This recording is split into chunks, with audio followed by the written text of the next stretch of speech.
Well, good afternoon, everyone, and welcome to this CIRIA Council meeting. From me, as I'm sure you've had a welcome from Dirk and the team. This will, in fact, be my last CIRIA Council meeting as chair, and so I thought it was worth me making this recording despite the fact that I'm unable to be with you. My apologies about that. I had a long-standing commitment in Europe this week. Personally, I've been involved with CIRIA for more than 30 years, and eventually became chair of the Water Advisory Panel and then took over as council chair in 2018. And I've actually been involved in production of quite a lot of guidance documents and on various project steering groups. Since I took over as council chair in 2018, of course, we've been through the pandemic, and that's all been very difficult for us. We've faced the challenges associated with Brexit as well. But in the 4 years since 2018, CIRIA still managed to produce 42 publications, 20 in hard copy and 22 as downloads. So that's a great achievement. Of course, we were also able to celebrate CIRIA's 60th anniversary, and that was a tremendous time. And we had these anniversary heritage webinars that we ran during that time, during the pandemic, and those were, I think, very well received. I was involved in a couple of those, and we got good feedback from those. But it's time now to look to the future, and in the future, I think there are challenges for the construction industry generally, but there are also challenges specific for CIRIA as well.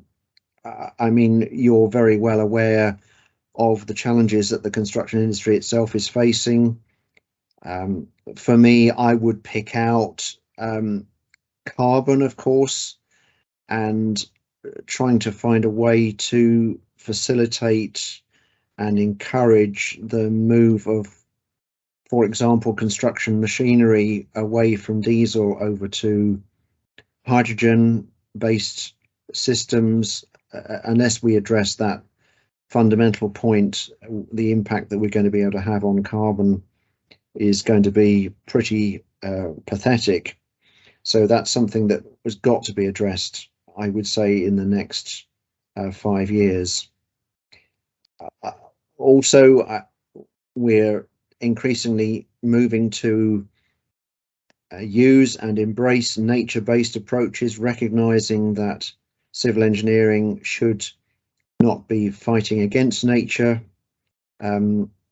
as was the old attitude, but working with it to deliver what we need in terms of our infrastructure to support our communities.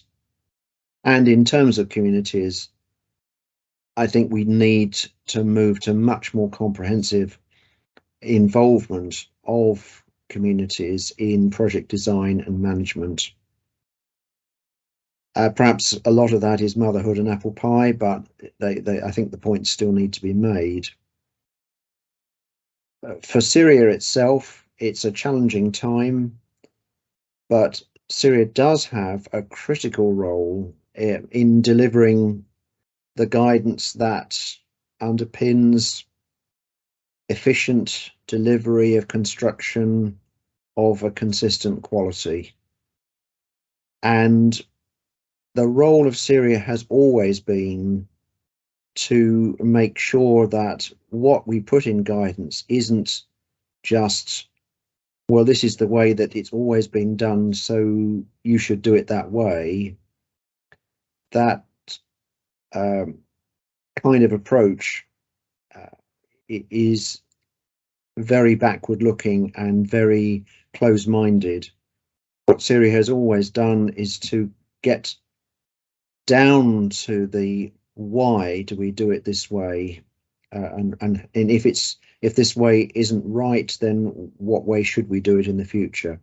And I've encouraged the use in production of CIRIA guidance of the principles, issues, methods, example, structure, where you do put a lot of effort in up front to tease out the principles and the issues associated with the delivery of those principles. And as the world around us changes, the issues change, and indeed sometimes the principles change. We would never have thought of carbon as being an important principle in the past, for example. And that means that not only does CIRIA have to produce new guidance, but it also has to produce it also has to update its existing guidance in order that we are fit for the rest of the 21st century. And that means that guidance has to be reviewed at all those levels, and as principles, issues, methods, examples, all those things will change with time. Okay, you would argue that principles should be enduring, and mostly they are, but even there, some things can change.